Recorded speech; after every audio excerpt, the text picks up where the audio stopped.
So if you're a stockholder of Amazon, I think you're in good shape because he's a bright fella and he's always looking for how to really do the right thing and give us products that we really like. Now, in this, we sort of evolved the modern internet, and much like Jeff said that investment was growing at 3,000% a year or something like that.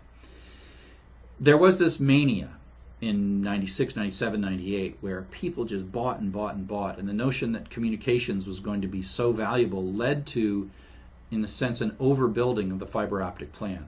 We have a massive amount of fiber optic in the ground right now, and our ability to send more data through the existing fibers by just upgrading the equipment at the two ends, that's growing very rapidly as well.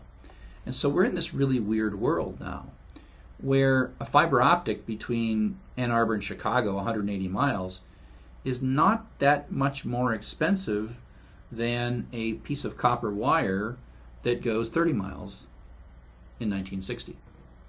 And so distance is less and less important in the internet. It's why long distance phone calls don't cost any money anymore, because long distance and local are not that different because there's so much fiber in the ground. But just one thing I want you to think about and wonder about is, will we run out?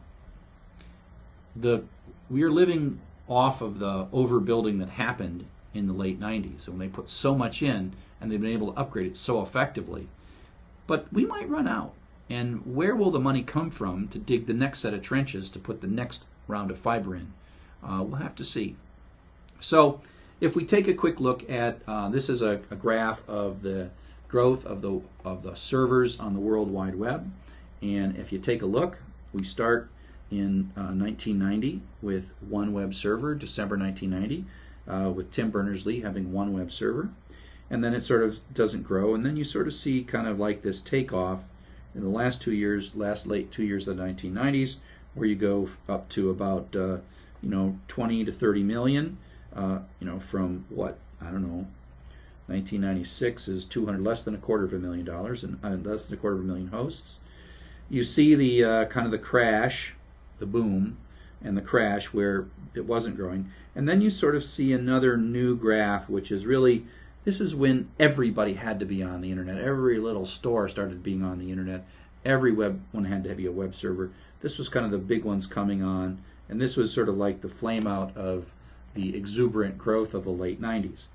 And this exuberant growth gets so exuberant that it really changes the stock market in the United States and the rest of the world, to the point where, from the early 90s to 2000 was the longest period of expansion.